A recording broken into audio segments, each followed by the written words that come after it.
You're participating in the first meeting of the Government Analytics Breakfast Forum.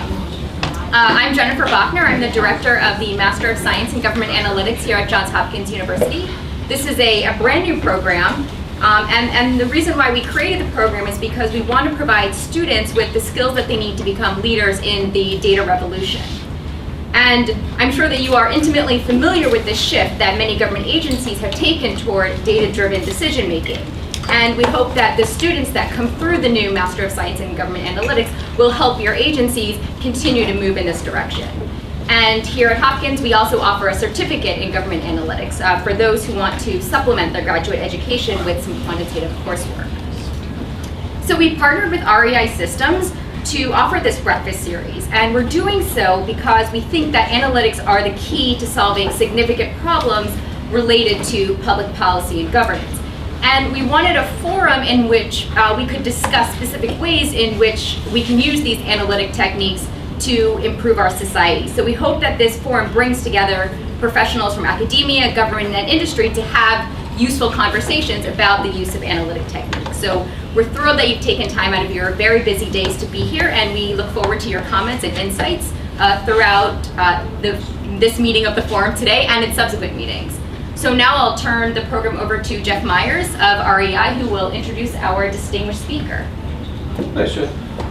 First, I want to apologize for scheduling a breakfast after a late night unfortunate baseball game that perhaps may have caused a few folks to sleep in. Second, I want to thank Johns Hopkins for kindly hosting us, providing a great facility. I also want to just describe very briefly a little bit kind of an introduction to REI. Most of you perhaps have not heard of REI, but we have developed and operate data.gov, performance.gov, itdashboard.gov, businessusa.gov. So we provide a lot of data, and our strength really, I think, is helping bring together data and gather it from various sources and making it easy to access and user-friendly. We do the same thing for a number of agencies individually. But let me leave that aside and go on to say, kind of the model, our theory at least, behind these government analytic breakfasts is there are a lot of places, both formally and informally, where you can learn how to do analysis or you can get feedback about the analyses that you've done. We want to kind of talk around some of the surrounding issues. So for example, today, Kathy Stack from OMB is going to focus a little bit on essentially kind of whether or not analytics are used and when for purposes of making making funding decisions or setting policy decisions. And just to do a little bit of foreshadowing, a lot of people talk about performance-based government or performance-based funding. So we've invited in a representative, Chantel Wong from the Millennium Challenge Corporation. We'll talk about it where there's a real free hand. And for those of you who aren't familiar, MCC is a government agency that provides foreign aid, but they do so on a merit basis. So they use data and evidence to make those foreign aid decisions. It's not just based on who needs it the most or who is our political friend, but in fact it's evidence and data based. And then in February, these are the second Wednesday of every other month roughly, so that the Chantel Wong will be December. In February we'll have the Chief Information Officer from the Federal Communications Commission, who will talk about essentially how to make sense of unstructured data. And a lot of the purpose of this will be for you to hear from leaders in government talking about real experience. And so David Bray's real experience will be 2 million plus pieces of public input on net neutrality, how to draw out themes, how to figure out when they're being spammed, how to be able to make sense of that to both inform analysts' decisions and choices and actions, as well as those of leadership and policymakers and funders as well. And finally, we'll have, at least finally on the current schedule in April, we'll have a presentation and a breakfast that will include representatives from an REI client at DHS, and they'll talk about how is it that you persuade data owners to actually release their data and share it with you so that you can do the analysis, recognizing that some of the most valuable data for analysis and the most helpful data is often closely held, and for good reason in many instances. So we'll have a variety of kind of discussions, not so much how to do analysis, but kind of some of the surrounding issues that we believe are really important to the success and valuable use of analysis in government. But with all that said, let me introduce Kathy Stack, and as well certainly thank Kathy for coming. Kathy is the Senior Advisor for Evidence-Based Innovation at OMB, and over a career, she has both served as an executive and a leader at the Department of Education, as well then moving into roles at the Office of Management and Budget, both at the education analyst level, at the branch chief level, and eventually at the Deputy Associate Director level with responsibility for many of the social service agencies, including the Department of Education, many of the Administration for Children and Families, the food programs, and so forth. And in fact, one of the reasons that she was asked to step into her current role is that she had pioneered some evidence-based grant decision-making processes and did so collaboratively with a number of federal agencies. So with all that in mind, thank you very much for joining us, Kathy, and we'll hope you'll share your thoughts. There will be about a half hour worth of Kathy's presentation and then a half hour for questions and answers. We're hoping that you'll ask questions of Kathy that may relate to either her presentation or her work, or perhaps ask her advice related to your own work. Great, thanks, Jeff. So I'm deciding I don't have a mic, so can you all hear me? Yeah. Fine, okay, great, and I'll try to stay up here. Jeff described my career a bit. I've done stints both at OMB, most of my career has been at OMB, but also at the Department of Education, getting that reality check of what it's like to be both in the bowels of the bureaucracy as well as in higher level positions. Also at OMB, you work extensively with the White House Policy Council, so not only are you seeing how the decision-making process works within the Office of Management and Budget, where we review budget, regulations, legislation, management initiatives, but you're also seeing how the policy issues are presented to the President for decision-making and working with the policy councils to do that. We also have the pleasure of watching and being part of the appropriations process, and seeing how sometimes all of our hard-fought efforts to make the best case for something fail in the political process. And over my career, I think I have gotten more and more convinced that the combination of really, really rigorous evidence, where you have strong research with random assignment trials when possible, that combined with a collaborative approach where you're bringing people into the decision-making process is really critical to getting buy-in for change. So, so Jeff gave me the title of this presentation. Do data analytics actually influence government funding and administration policy? And in my world and in my role, we often talk about evidence, and data analytics is one part of that, but we're really trying to create an ecosystem for using data and evidence for decisions. So the question here, and the answer is yes, but we can do even better. And so we're trying, some of the things I'll talk to you about are some of the things we're putting in place to try to make data and analytics much more a part of the DNA of decision making. So just a little bit of review of history. OMB, since it was created, has been all about using the best available data and evidence. I'm sure some of you have been on the receiving end of those questions from OMB, where they're constantly second-guessing you, asking you for more evidence. And you do the best with what you have. In 1993, we got the Government Performance and Results Act, which tried to create a government-wide approach to systematic measurement of results and outcomes. We had to learn new vocabulary about outcomes and outputs and inputs, and tying things to strategic goals. But it was a slow and bumpy start because it wasn't really part of the culture of agencies. It was sort of this thing that was out here on the side. And when the Bush administration came in 2000, they were convinced that, okay, we've got to try a different approach. And they wanted to be much more kind of deep in the weeds and engage with agencies. And they set up the program assessment rating tool. So who remembers the PART? All right. It was essentially a set of standard questions for different categories of programs, and there was a goal of evaluating and assessing the effectiveness of every single program in government based on these standard questions. And it involved OMB examiners engaging with their managers at agencies and budget offices and drilling down, saying, what are the goals we're trying to achieve, how are we going to measure it, and what do the data and evaluations tell us about the performance. It worked really well in some places. I think in education we had a good experience where people saw this as a diagnostic tool that was helping them get better. In other places it became incredibly adversarial and agencies got very defensive, and the potential of the part to really drive improvement was not widely viewed as high when the Obama folks came in, and so we took a new turn. And I would say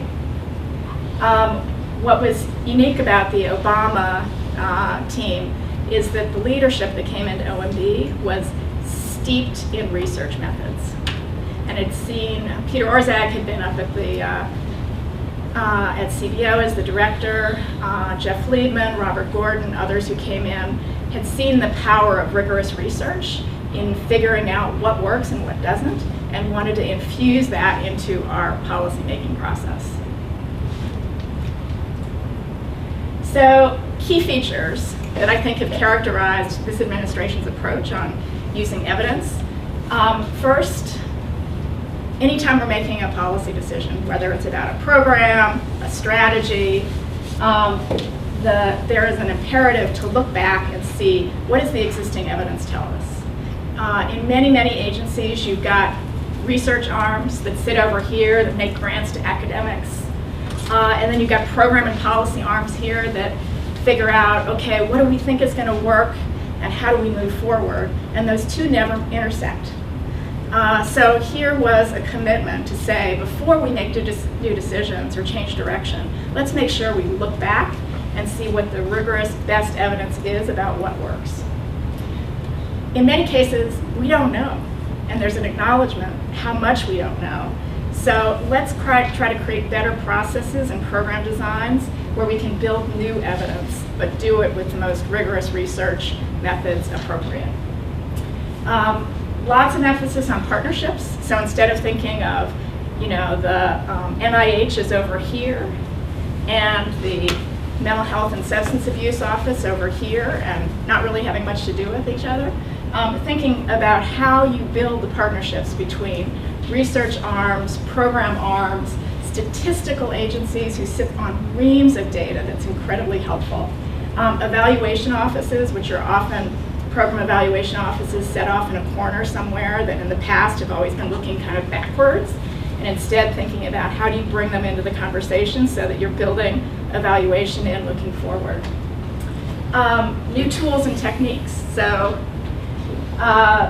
I will briefly cover evidence-based grant making, where we thought about how to reinvigorate the design of grant programs so we're actually learning from them instead of just putting out the dollars and getting performance reports back.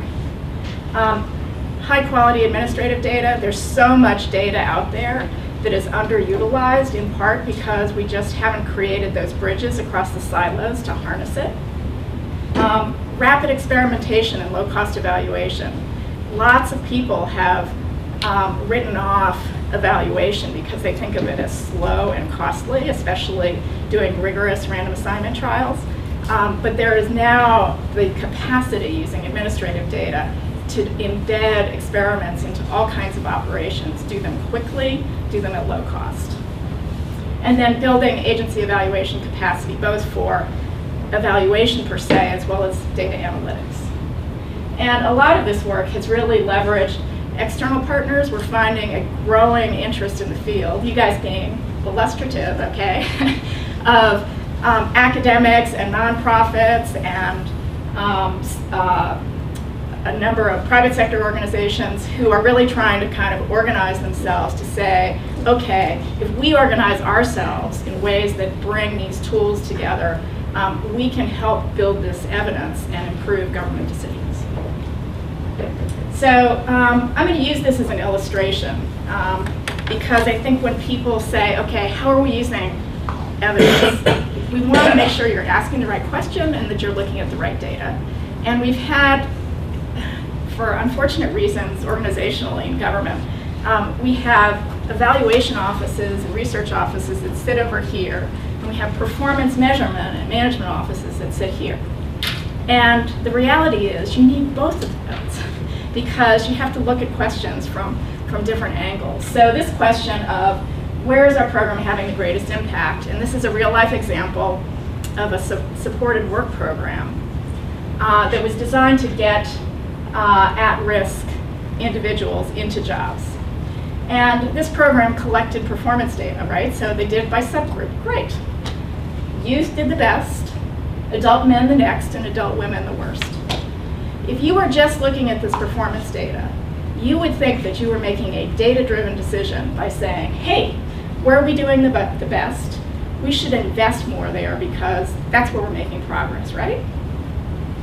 Well, if you do a random assignment study on the same population, where you are assigning people to a control group and a treatment group, you can see whether or not your intervention is really making a difference for each subgroup.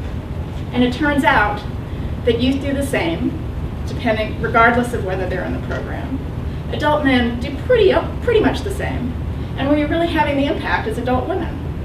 This would tell you that where your investment and your dollars should be going is adult women. Exactly the opposite conclusion that you reach with performance data. So just a couple of examples.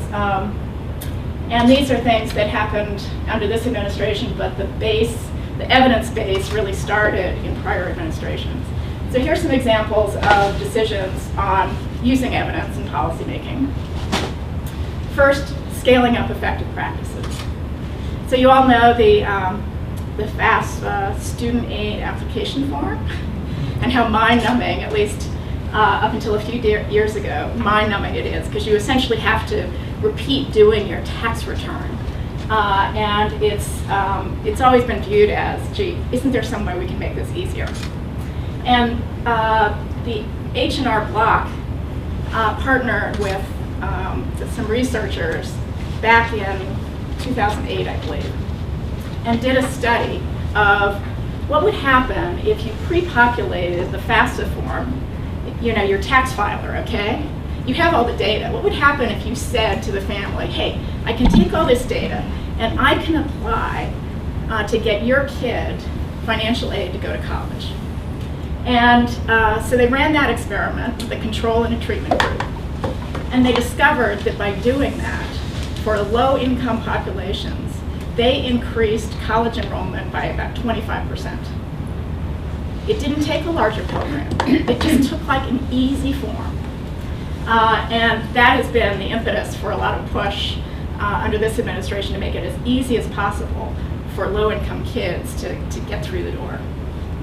Home visiting at HHS, it's now about a $400 million a year program.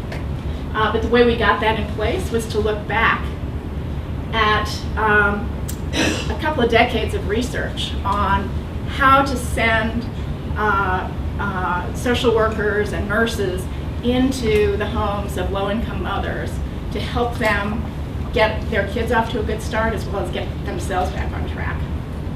And the research showed that there were certain models that worked substantially better than others. And we concluded that we should be using this information in our policy because we had lots and lots of large formula programs over here in social services where the dollars flowed to the states and localities, and no one was asking them to look at what the existing research was to make their choices. So we set up a program where we essentially said, if you are a research-based program and a state wants to use dollars for this, you can use the dollars, but only for those things that have been proven to work or are very promising. We've also used evidence to stop programs. One example was mentoring children of prisoners. It was a Bush administration initiative. He mentioned it in the State of the Union. Good theory, which was we had lots of at-risk kids who were children of prisoners, and if they could just have mentors to help them succeed, they would do much better. So for quite a few years, the department put out grants to states to create these mentorship programs. But the research arm was supporting research that looked at what does it take to be an effective mentor. Well, it turns out that short-term mentorships of less than 3 months actually do harm. They screw kids up. And when they looked at this program a few years ago, they realized that most of the mentorships were less than a year, and many of them, over a quarter of them, were in this do harm category of less than 3 months. And they said, this is crazy. So the administration proposed to cut funding back, and Congress actually took it all away and eliminated it. Even Started Education is another example. This is an example of one that was very, very popular program, had existed since the late 80s. It's about getting families, both parents and children, literate and working with reading skills. And it sounded so good, right? But I think it was 3 national studies with random assignment over the course of about 2 decades showed that it was having no impact. And the Bush administration tried to get rid of it. They couldn't. But the Obama administration did the same, and sure enough, I think it was in 2011, the program was actually eliminated. So we've done some things in the world of grants where we've tried to create incentives for grantees to use evidence as well as build new evidence. And these are just quickly some of our designs. We have a tiered evidence structure that we use in about 10 programs across the social services agencies: education, labor, CNCS, HHS, and USAID has this as well. And we have essentially created financial incentives by creating tiers, a structure where your largest grants go to the models and strategies that have the strongest evidence base, usually requiring random assignment trials. The validation or middle tier is promising strategies that have either strong correlational studies or quasi-experiments or random assignment behind them.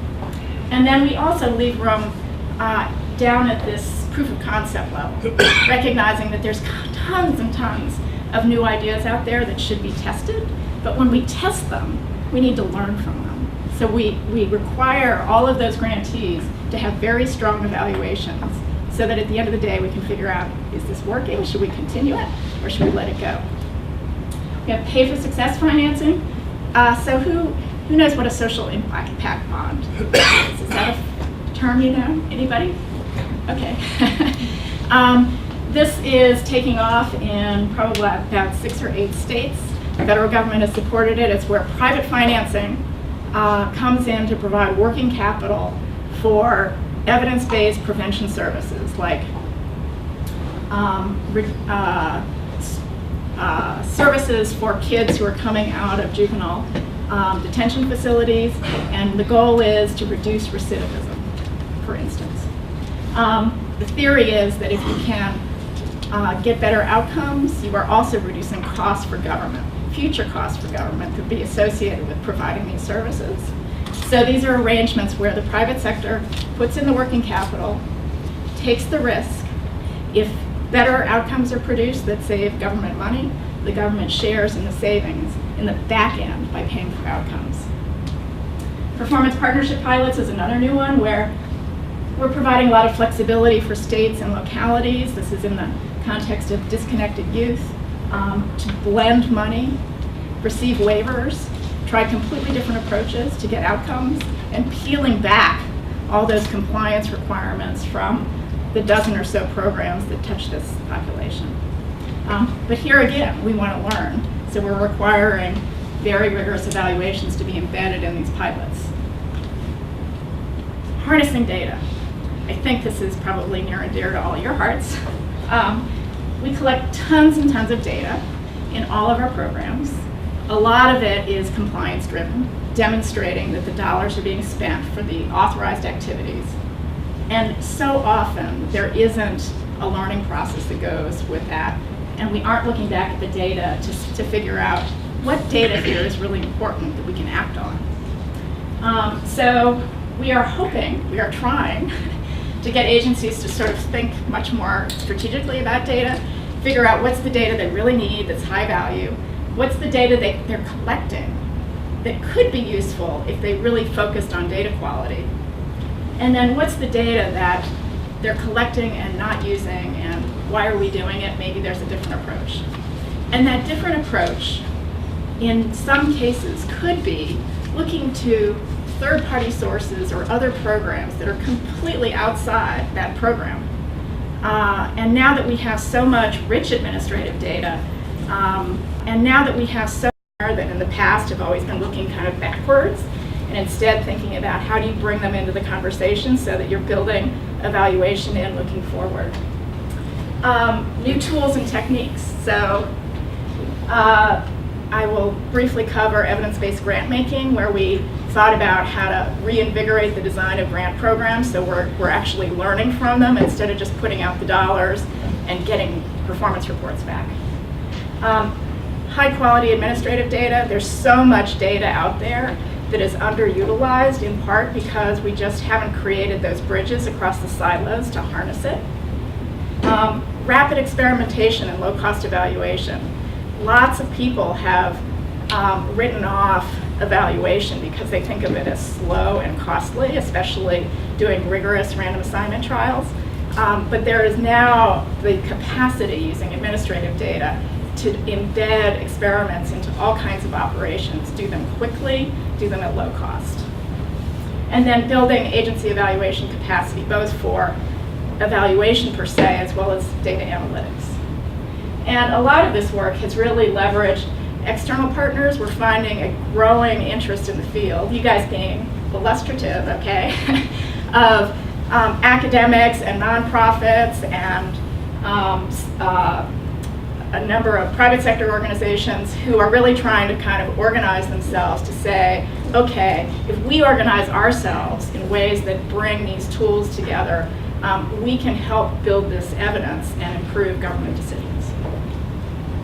So I'm going to use this as an illustration because I think when people say, okay, how are we using evidence, we want to make sure you're asking the right question and that you're looking at the right data. And we've had, for unfortunate reasons, organizationally in government, we have evaluation offices and research offices that sit over here, and we have performance measurement and management offices that sit here. And the reality is you need both of those because you have to look at questions from different angles. So this question of where is our program having the greatest impact, and this is a real life example of a supported work program that was designed to get at-risk individuals into jobs. And this program collected performance data, right? So they did it by subgroup. Great. Youth did the best, adult men the next, and adult women the worst.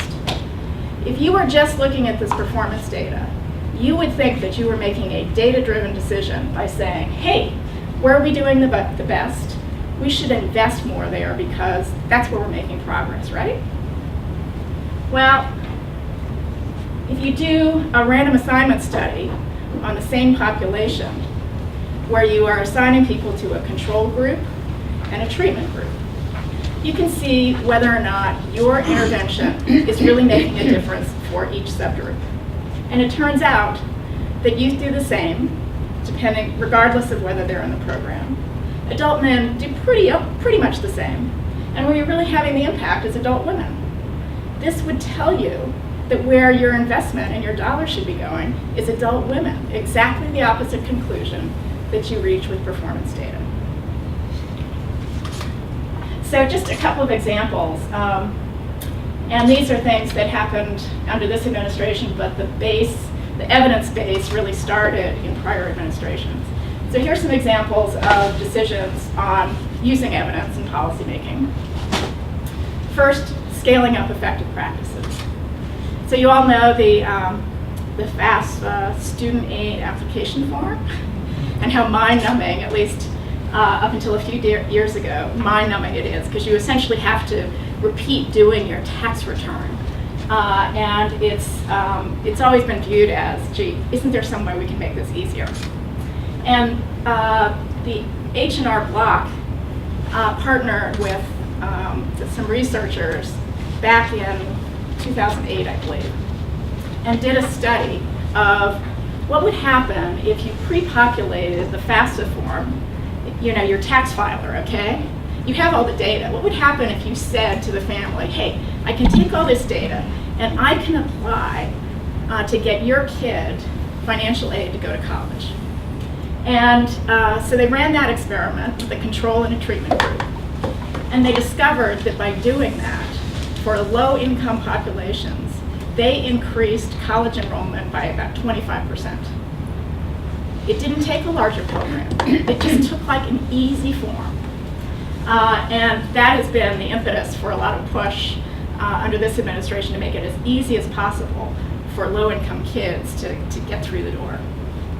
Home visiting at HHS, it's now about a $400 million a year program.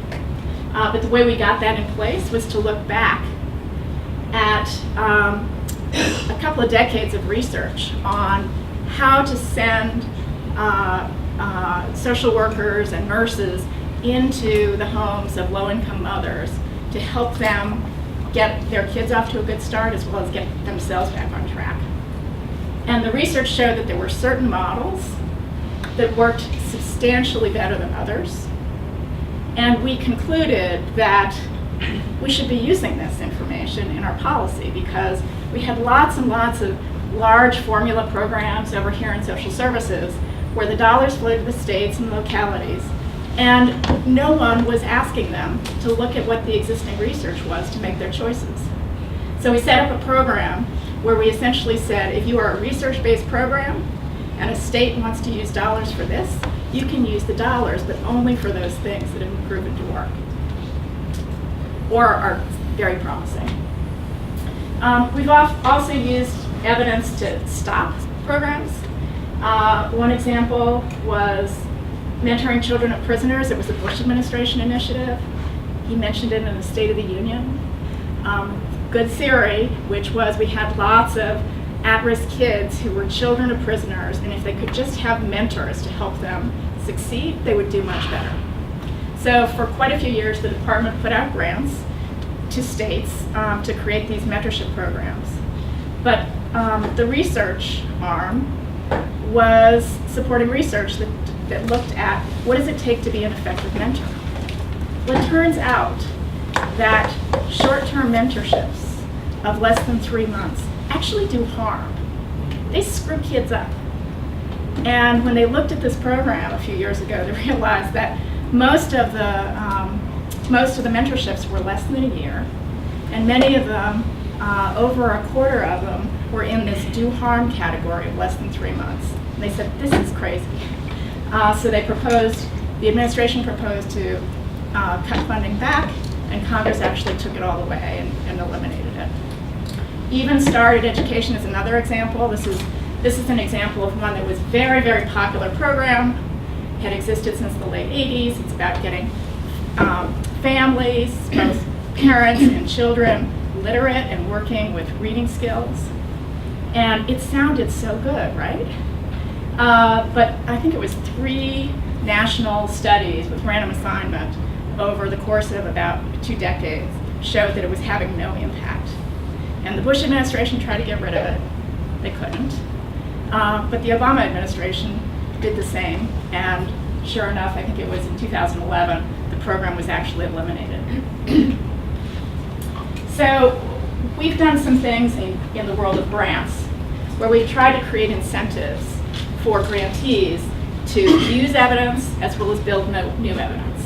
And these are just quickly some of our designs.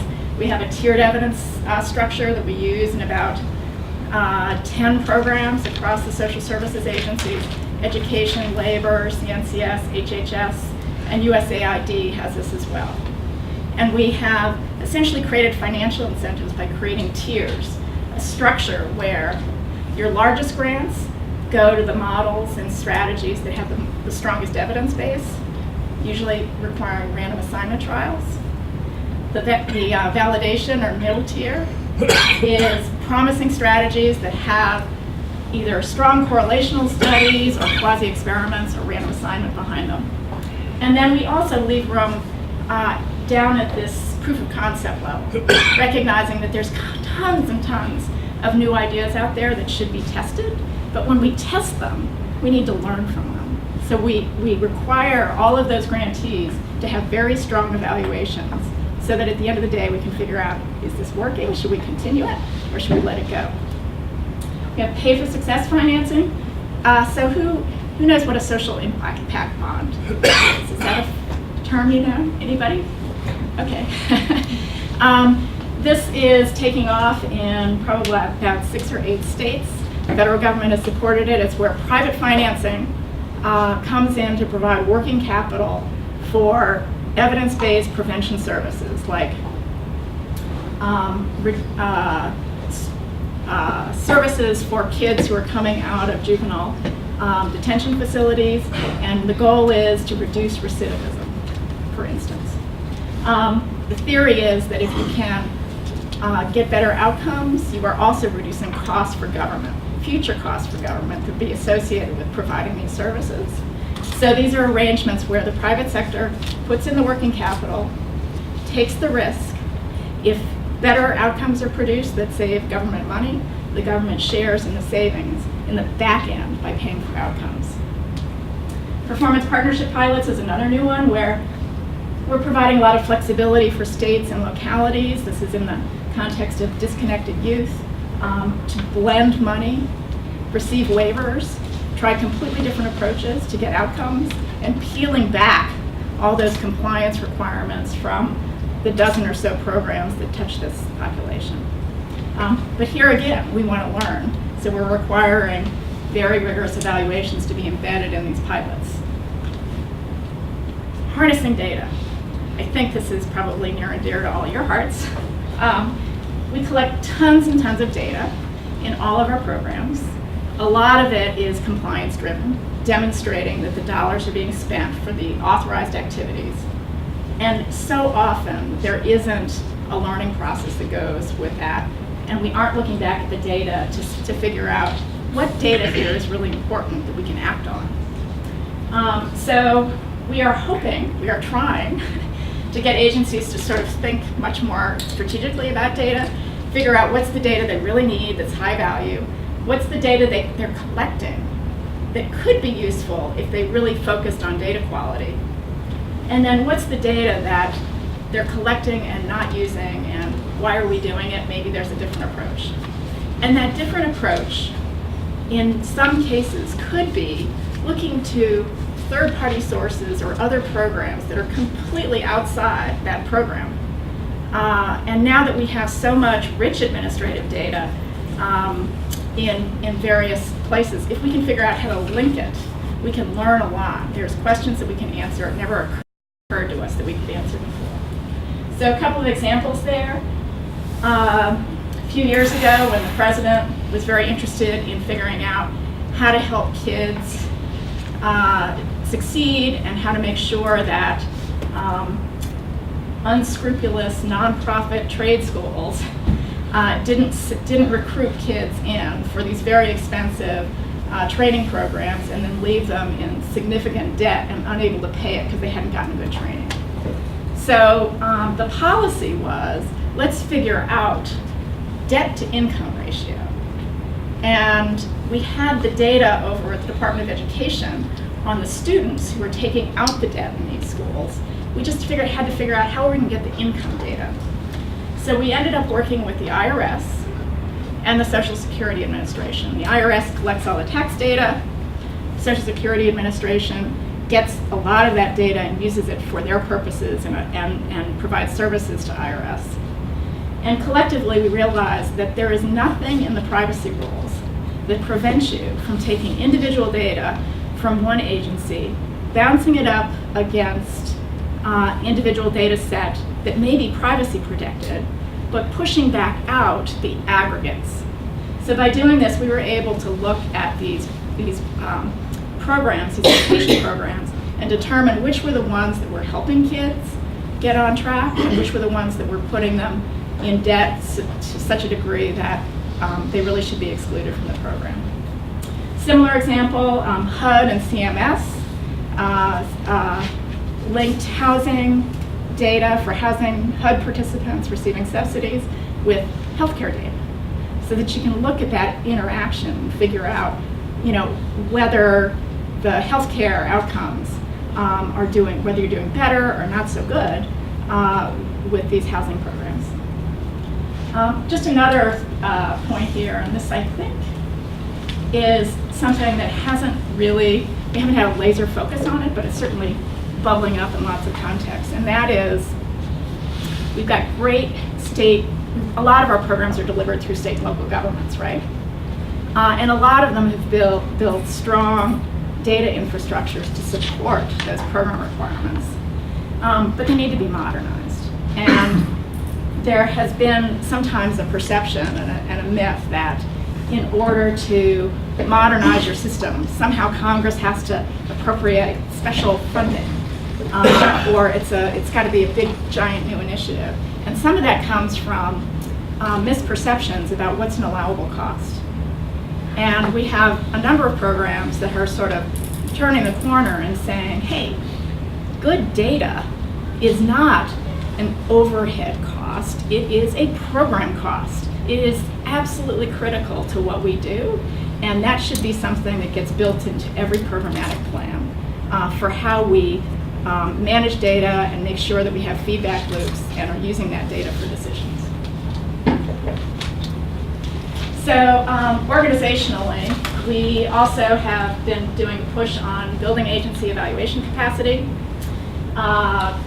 Great model is the Department of Labor's Chief Evaluation Officer, which they created, I think it was around 2010. And in many agencies, the evaluation office is this thing that sits over here, and you kind of wonder what they do, and they go in and out and do some interesting descriptive studies. That's not what they're doing at Labor. At Labor, every assistant secretary has been charged with coming up with a learning agenda. And that assistant secretary is on the hook for figuring out what are the most important questions that I need to answer, what's the evidence that's there that helps me answer those, and how can I go about learning more as I go forward through better data, better use of that data, and better evaluations, including random assignment trials where you can. And so, since the assistant secretaries are on the hook and they don't have the resources and they don't know how to think about this, they go knocking on the door of the chief evaluation officer, who is it's about a 10-person staff.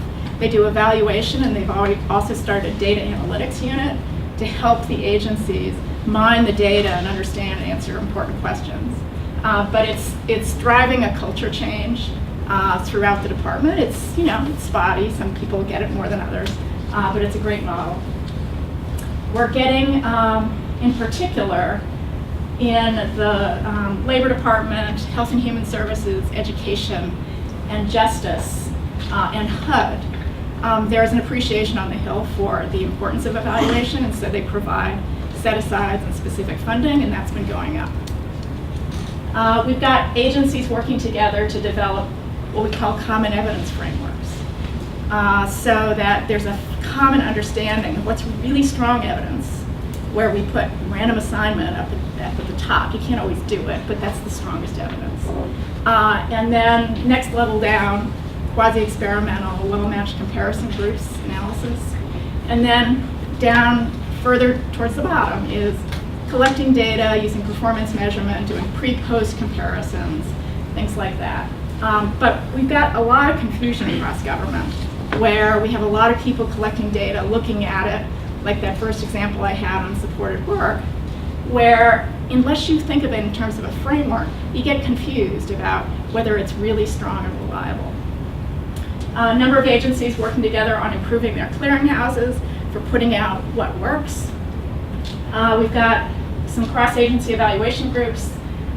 One of them right now we've got some agencies that are sort of working at this top level space. I call them the advanced agencies, thinking about how we use more random assignment trials. We've got a number of other agencies that work with business programs, community development programs, where they realize that they don't have any good data to work with.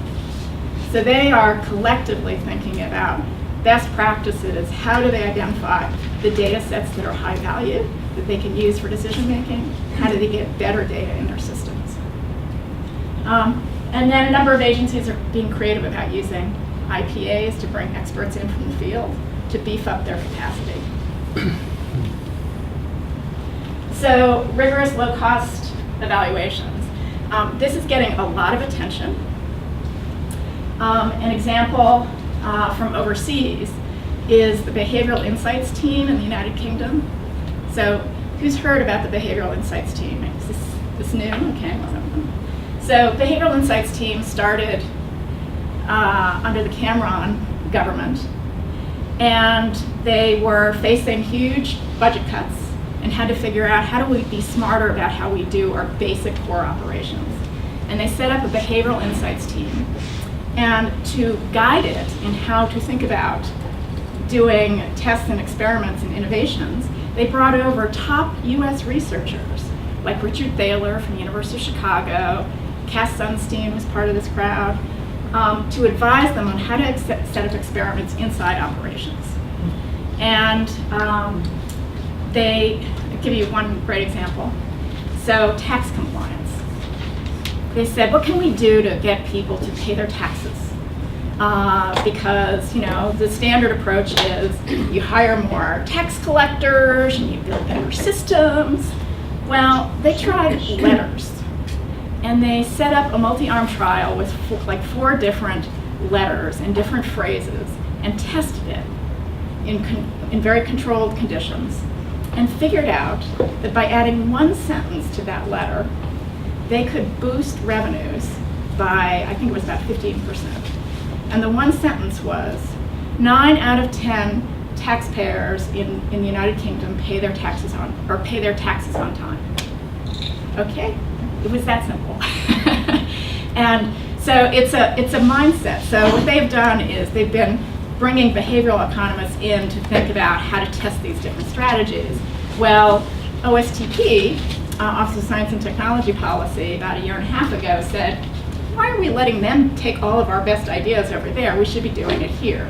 And so they set up the Social and Behavioral Sciences team, where we have a core staff now who sits at GSA, but they work with OSTP and OMB. It includes academics like from MIT and Georgetown and University of Chicago, as well as some economists, PhD economists from other federal agencies, and they're working on how to embed these kinds of experiments into federal government operations. So Treasury debt collection is one. The Department of Education is looking at how to increase uptake of income-based repayment.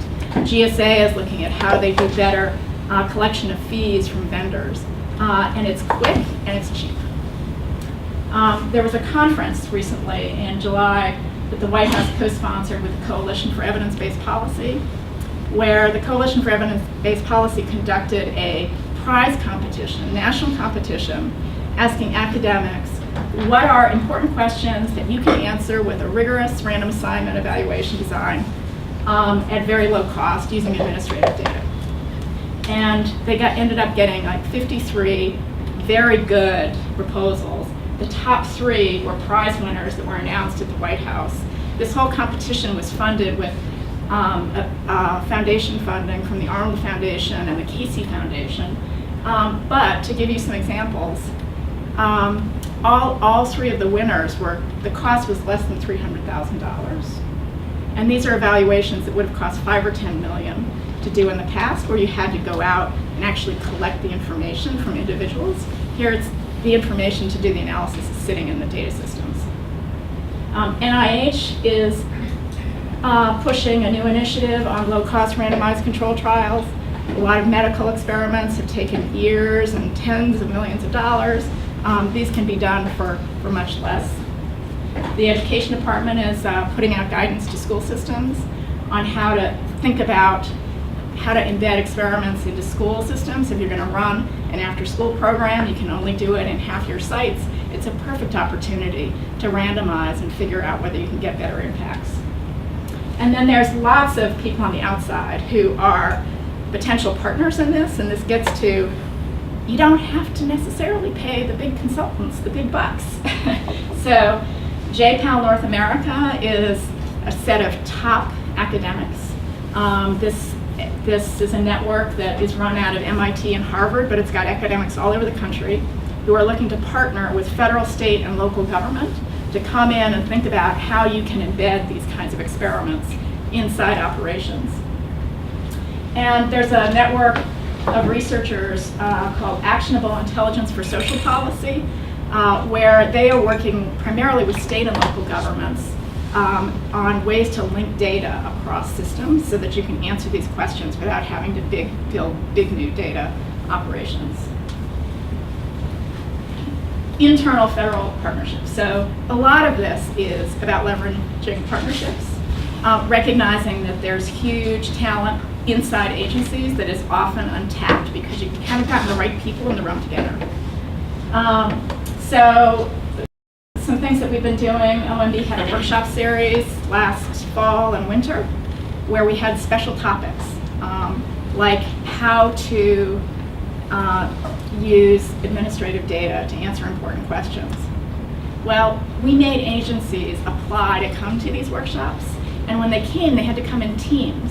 So they had to bring their statistical data person, their evaluation person, and a program person, or a policy person, and think about a real project that you were trying to answer an important question and make sure you had all the best minds figuring out how to do it.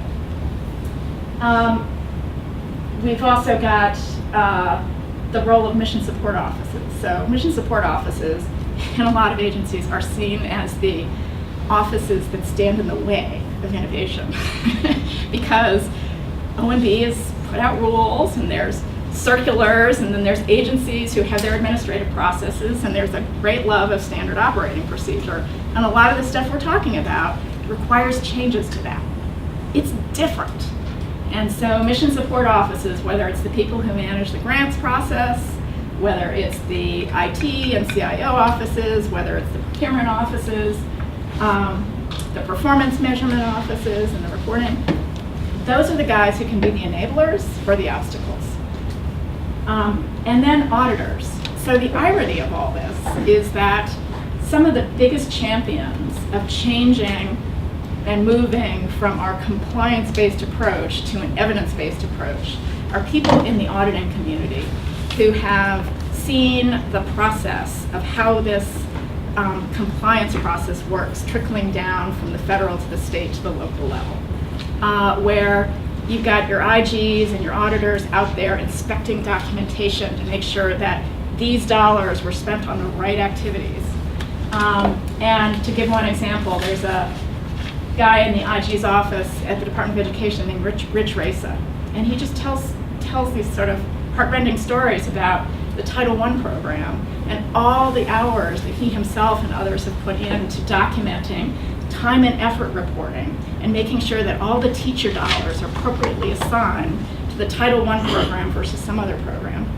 And the time and energy that goes into this, and you step back and you say, did any of this help improve education, help people learn all this data documentation and reporting? The answer was no. So there is a group at AGA, the Association of Government Accountants, who has, as part of their intergovernmental partnership effort, is working on guides for blended and braided funding where you can have more flexibility. And they're also just real champions of thinking about much more flexible performance-based approaches to delivering results. Similarly, we've got some support. GAO has an evaluation unit that is very supportive of the push for better evaluation. Stephanie Shipman up there runs a network, and some congressional committees. So, for example, the Labor HHS Education Appropriations Committee has been very supportive of a lot of the social services strategies that we mentioned before. Interestingly, the House Budget Committee under Paul Ryan, they recently put out a report, and it's about opportunity, a path forward on opportunity grants, where the philosophy is more flexibility to use entitlement programs differently at the delivery level. But he's got tucked in there an evidence-based policy commission, which would bring academic experts and other data experts and privacy experts together to come up with a strategy for how we can link lots of data on individuals in a protected research environment so that we can do lots more learning about what the impact is of these programs. External partners. We've got some really great work going on outside government, and they actually make it really easy for us to keep this momentum going because they're creating demand for this kind of work now. So there's a group called Results for America that formed about a year and a half ago, and they've got an initiative called Moneyball for Government.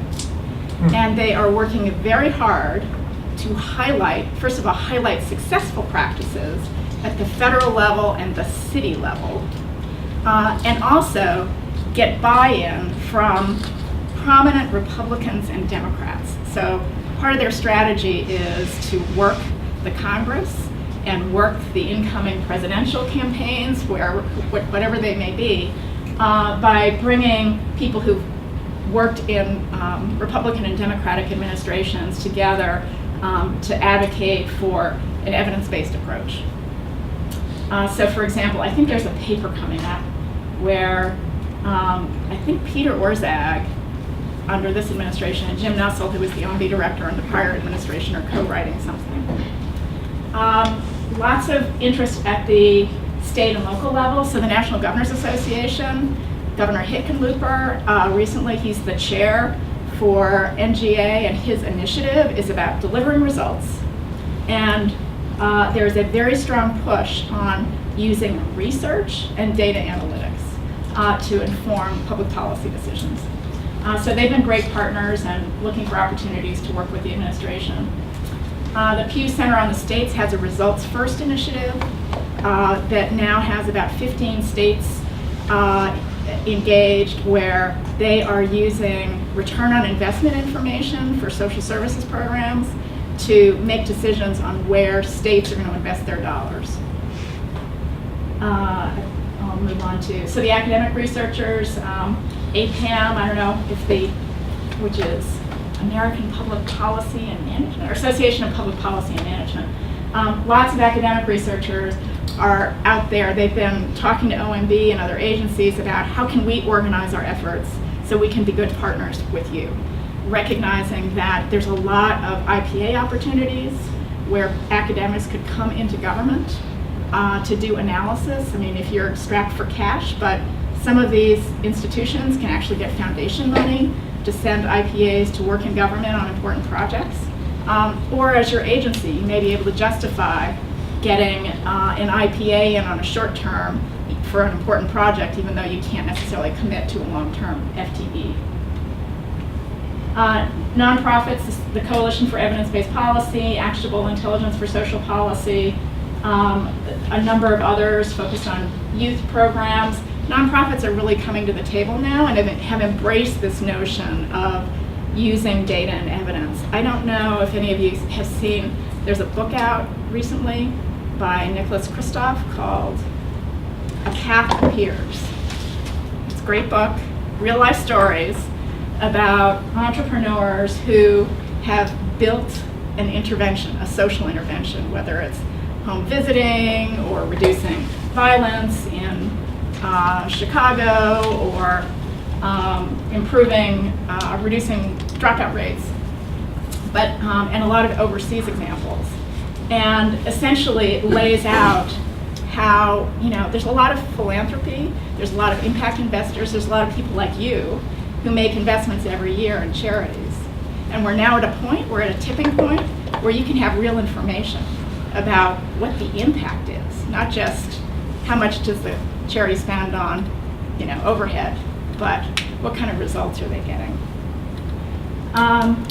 So anyway, let me see what else I did. So here's my path forward. Tight times, so you're not going to solve this problem by creating new big organizations to do data analytics and say, these are the guys who are going to have the answers, all right? We can do some of that around the margins. And I think some agencies are recognizing there was an opening now to come to OMB and say, I need to do better with my data, and so I am going to beef up my analytics unit, or I am going to increase my contracting for this. But that's not going to solve it all. You really have to figure out how to tap the people inside your organization and the people outside your organization who are all interested in solving common problems, and find that sweet spot, things that they can work on together and generate some powerful, compelling evidence to drive change. So I think of them as seekers, often program and policy officials who, when they're not connected to the solvers and the enablers, they're just out there making stuff up, you know? It's like they think their program is working, they think they have a good idea for a new program, but they don't have the people who can help them know and provide the feedback loops of whether it really is working.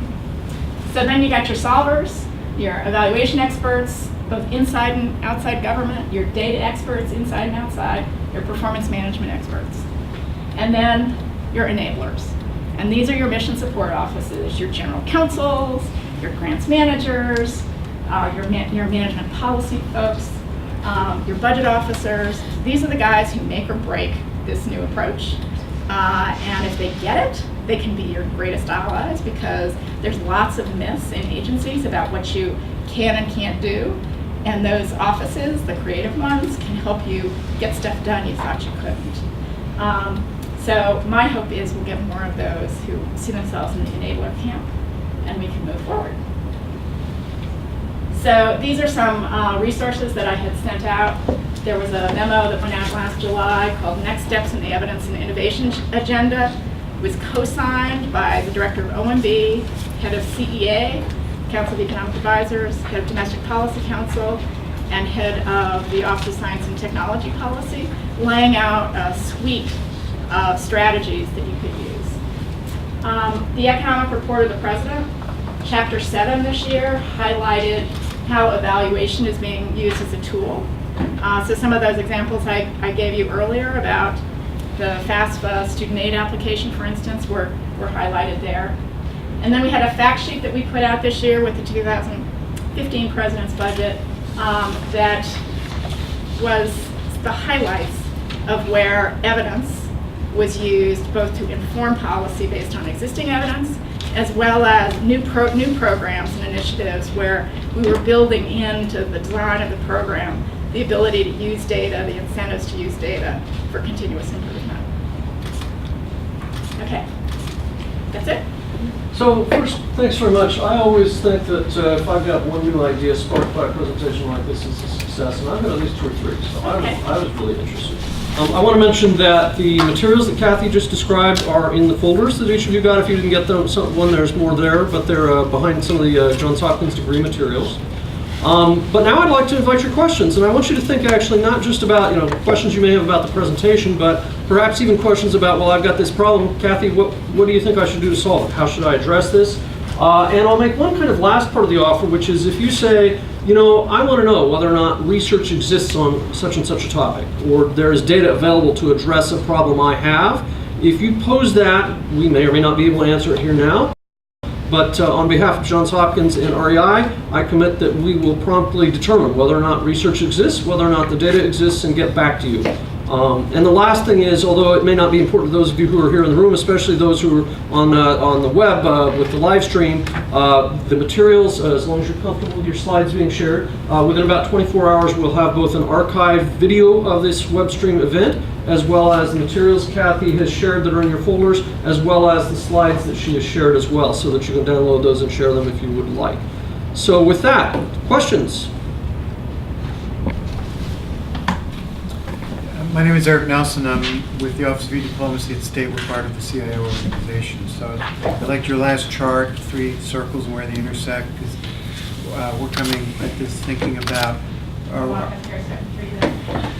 we're thinking about this as, are we helping as enablers, but also what is our solving capacity within the department? And one way our office has addressed that absence of solving capacity is we have a virtual fellow and virtual student program where our program offices are actually going out and hiring for free the expertise out at universities on a part-time basis. But that's just a stopgap measure. What do you see from agencies about setting up a data office? I think Commerce just set up a chief data officer. What are some of the best approaches to this to cover those 2 sides of the trio? So let me comment on your first strategy first, and then I'll go to the data. So interesting, like there's a NASPA, I guess. Does NASPA mean anything to you? It's a Association of Schools of Public Policy, I think. But they had set up, and I don't know if you're doing this, something called Fed Cafe a few years ago, which was a way, creating a matching service, essentially, where federal agencies could post, here's my problem, I need help with this, and then people out in the academic world could say, okay, we can help you solve it.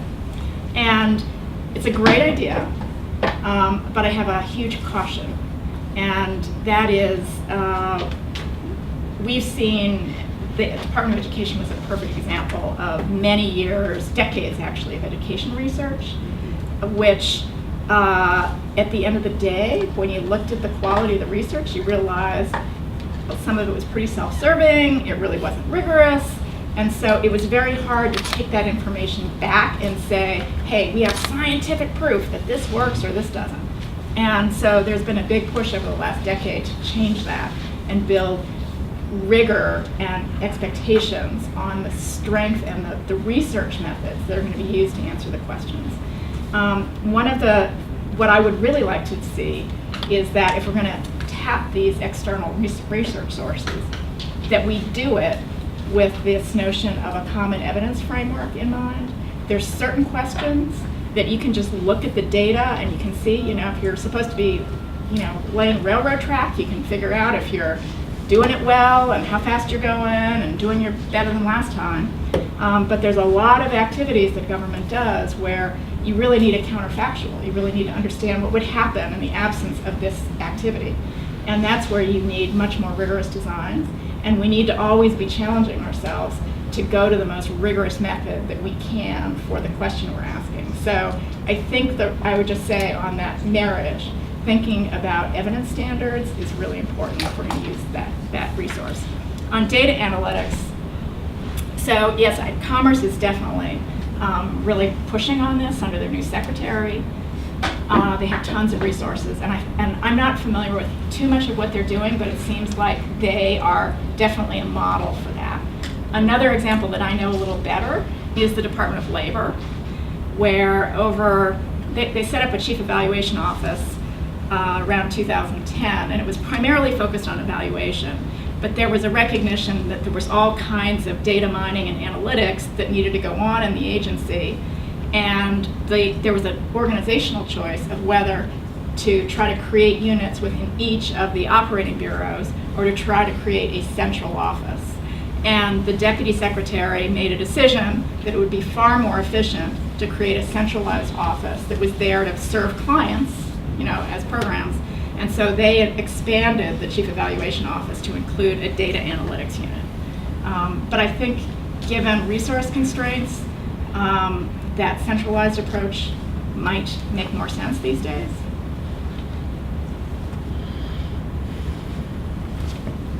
Yes, when Paul Ryan released that report on opportunity grants, evidence-based, did OMB reach out to him? Did you have any powwow about it? So, well, what was interesting is they reached out to us. So, and the first outreach was kind of an unusual one. The National Academy of Public Administration, they had called, Ryan's staff had called the National Academy of Public Administration to see whether NAPA might play some role in the commission, or at least getting the players together to think about how to refine the legislation. And NAPA, Robert Shea is there now, he's the chairman. And he had worked at OMB previously, and he's been following these various evidence initiatives. He's part of the Results for America group, building bipartisan support. And so Robert Shea pulled a group of people together, including a couple of us from OMB, to sit down with the staff up on the Hill, Ryan's staff, to kind of talk about this. And it was very much a problem-solving meeting. So when was that? When was that? It was late summer. And then, so those conversations started. And I think Ryan's staff has continued. They've been reaching out to a lot of academics and getting advice out there. But recently,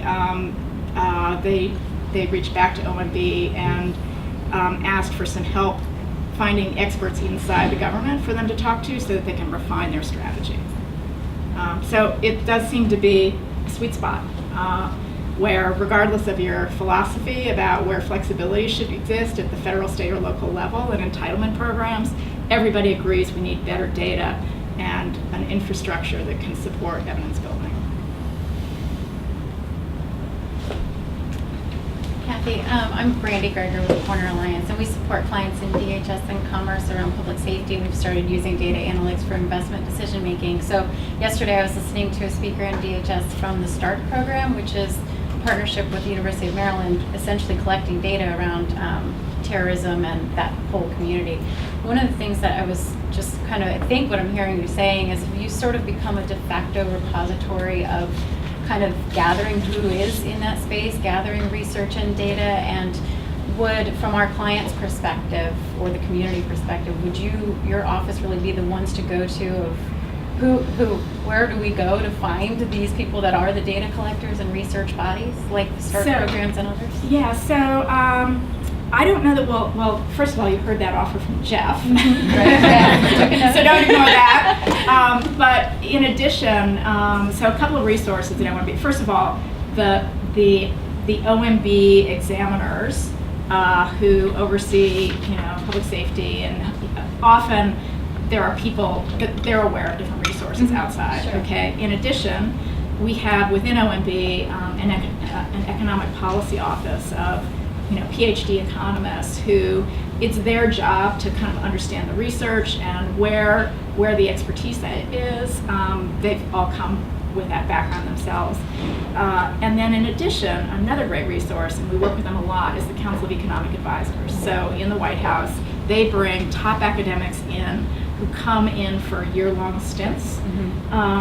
And they are incredibly well positioned because they have experts in labor economists, and environmental, and all kinds of things, and they are very well positioned to know where are the resources out there. So I think there's lots of ways. It strikes me that nobody should have to necessarily just rely on the person they happen to have met to say, oh, you must be an expert because you just seem smart. And there's ways of creating these forums where you really frame the issues and figure out who can contribute to those. Exactly, great.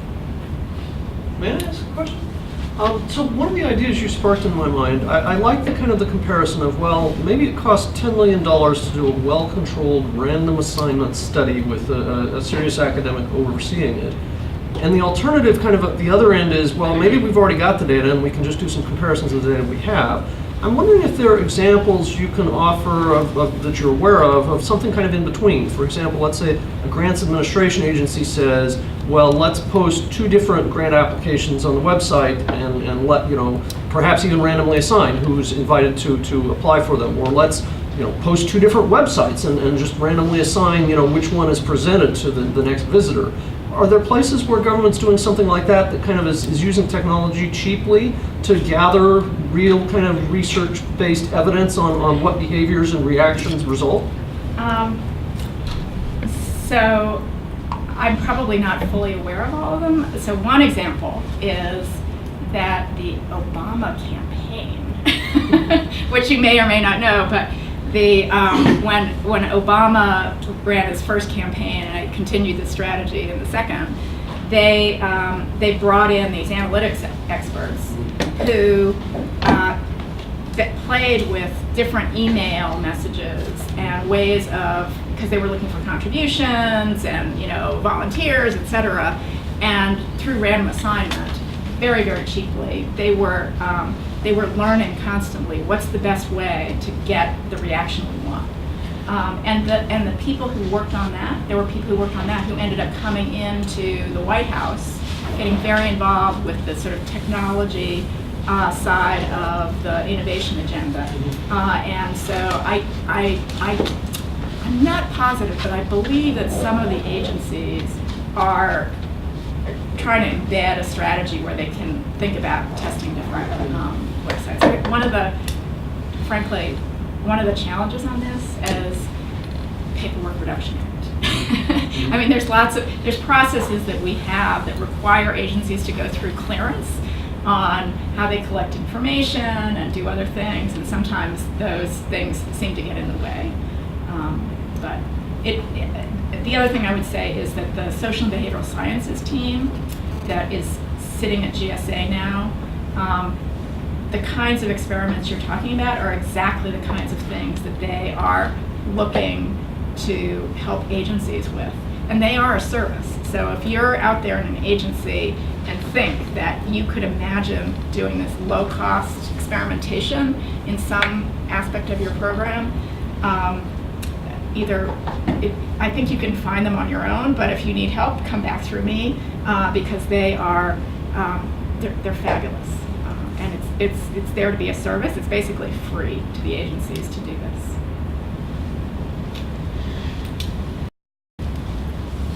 Other questions? Go ahead. Yeah. Sorry, go ahead. Well, I was going to ask a question coming from a higher ed perspective, so I direct Msa Government Analytics, and I'm curious about your thoughts as to what sort of we can do in higher ed to produce students who are helpful to agencies that are looking to sort of move in this data-driven decision-making direction. Like, do we focus on, I mean, there's so many things to focus on, stats and programming and research design and presenting results and communicating, and where does our focus, like, where should it be now? Is the answer all of these things, or? So, I hate to say it, I think it's all of these things, Yeah. but I think it's how you do it. Okay. This may not be fair, but so much of it is about creating partnerships where you're working at a somewhat higher level in the agency. So there are student opportunities to come and work on projects. Sometimes you're sort of buried in the agency. A student does something, they work on a nice paper, but nothing comes of it. And figuring out how to engage at a level a bit higher in the agency where you know you are working on something that is important, that and that you're framing the questions and the analysis you're doing in a way that's going to actually inform the process. And that requires, it's that partnership where you're hearing from the decision makers. Here's what I'm thinking. Here's how I'm framing the question. And then you know how your analysis can support that. I'm just going to share an example. This is a little bit different, but I think there's some lessons from it. So Jeff Liebman, who is now at Harvard Kennedy School, he had been at OMB in some key jobs at the beginning of this administration. He went back out to Harvard, and he got very interested in this concept of social impact bonds from the United Kingdom, and he wanted to bring it to the States, but he wanted to make sure it was done right, where when we were going to enter agreements with the private sector and pay for outcomes, we were going to make sure we weren't creating incentives for creaming and always serving the easiest to serve. So he was insistent that we have rigorous evaluation designs where we're really studying impact and having controlled treatment groups. It was a pretty elaborate model that required knowing how to bring deals together with private sector investors, evaluators, service providers, intermediaries who would pull it all together, and state and local governments. And he had support from the Rockefeller Foundation to provide technical assistance to states and localities who wanted to try this out. So his initial plan was, okay, put up a shingle, say, hey, who wants my services? I'll come help you. And the Rockefeller Foundation said, no.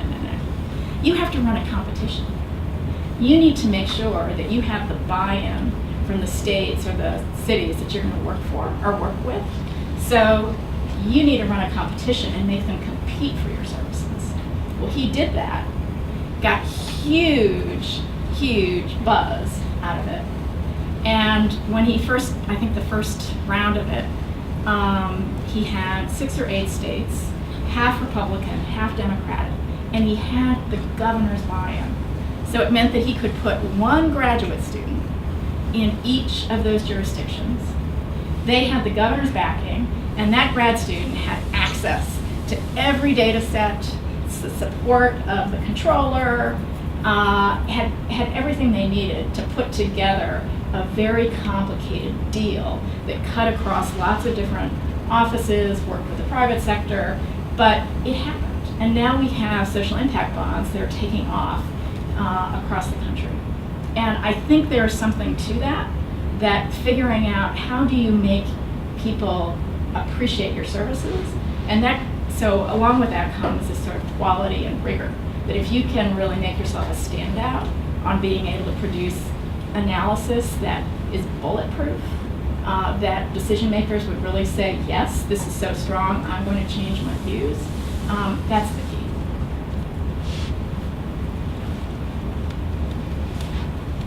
So let me ask one more question. The example you just gave with social impact bonds, the analytics are very important there because they've got to be rigorous enough to withstand the skepticism of maybe it's a banker or a major private investor who's going to pay some money now in anticipation that some social benefit will be strong enough later, not just good, but strong enough to warrant the kind of the contract trigger pulling and the government having to pay them back their investment. So the analytics are very important there, and it's a very skeptical, presumably very sophisticated audience. Thinking about another example of a use for analytics, which I suspect many folks in the room might be, which is how can I use analytics to demonstrate the effectiveness of my program and get either more funding or at least continued funding or perhaps avoid a shortfall. Talk a little bit about what characteristics, kind of what of the audience they should be aiming at. How sophisticated, what type of analysis, am I going to be overwhelming someone with confusing data, what should they do to orient their analysis towards an audience that will help them get that objective? Right. So, okay, this is my personal view. So I can't speak for the appropriators necessarily, but this is my personal view. It certainly worked in the context I've seen in social services, and that is, first of all, even if your budget examiner is telling you, show us the data that your program works, step back and say, is that really the right question, or should we work with the program examiner at OMB and our colleagues over there to reframe the question, so that it's, how do we make sure that we're continuously using data to improve our results? And because so often when you're just saying, does the program work or not, and it's an up or down verdict, the incentives are to push out only the positive data, never go after the things that are the hard questions where you may not get those positive results, and learning stops. So what I've discovered is when I'm on, at OMB and I'm talking to an assistant secretary or a deputy assistant secretary or somebody from an agency, if they can convey to me that they are harnessing every analytical resource they can find in order to improve their program, and think of that as a continuous process where they're essentially building into their operations the capacity to shift, so that I don't have to be the person at OMB who's making the decision of what to fund and not fund every step of the way. I'm investing in an operation, an enterprise, and a way of doing business where I can trust the agency and that operation to make good choices and stop doing stuff and be willing to say, we're doing stuff that doesn't make sense, we want to stop doing this. My sense is, sometimes when that works pretty well within the administration. When you go to the Hill, the appropriators are often kind of stuck in what they're used to reporting. This is how we always did it. So shifting the dialogue with the appropriators can be hard. And that's where I think some of this external leverage, getting people to reframe the questions is helpful. So I'm not sure I'm giving you a great answer, but a lot of this is about your credibility as an organization that knows how to use data and self-correct. I think that's a fantastic answer, because I think it's something I hadn't really thought a lot about before. Don't just present the analytics, talk with the audience, figure out who they are, figure out what they're interested in, perhaps try and shape their interests a little bit, and then make sure that your analytics kind of support their interests. And as you say, the risk is that if it's a confrontational, kind of headbutting sort of dynamic, you're probably only going to share the positive, and perhaps the person doesn't trust you if they only ever hear positive things. That's right. And I think, simply the way our budgets are presented, everything's a line item. And the reality is that some of the most interesting questions aren't the line item questions. They're the questions that are underneath the line item, like within this line item, within this program, what are the things that are working, what are the things that aren't, how do we create an operations process where we can shift. And then similarly, sometimes the most interesting questions are the cross-cutting questions of how do we knit together various services and programs that may exist across an agency with different agencies and make those work in a coordinated way to get better impact. So looking at the clock, we have time for maybe one more question. We want to get you out of here on time as we promised. Hi, Julie Burke from EPA. I was just wondering how much dialogue is there between your side of OMB and the RMOs and budget examiners? And is there a lot of, I hope there's a lot of communication and training going on? That was going to be my question too.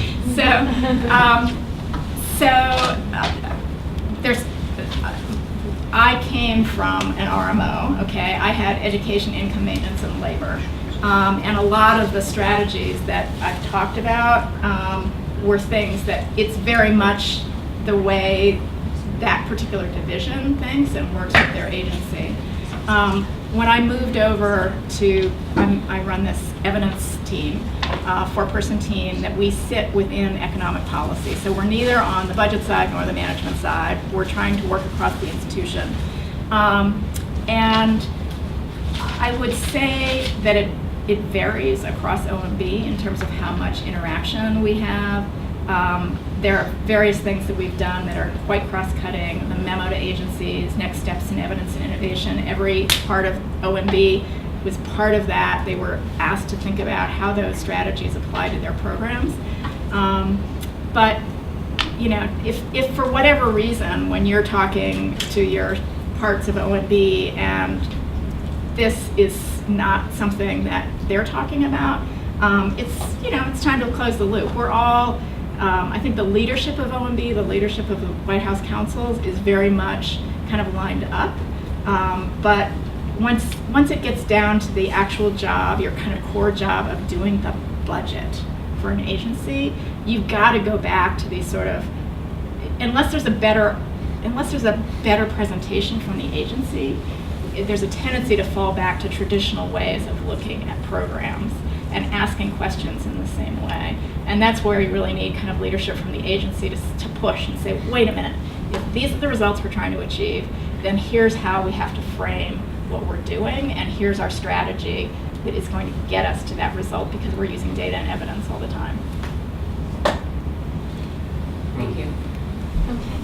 Thank you all so much for coming, and especially we want to thank Kathy for coming here today. So all of you.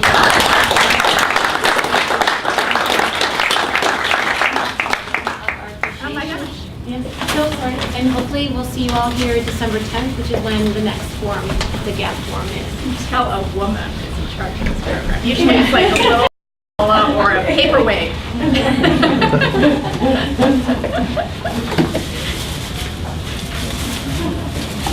There's quite a bit of breakfast left. Feel free to stick around the network and have a little bit more to eat if you like.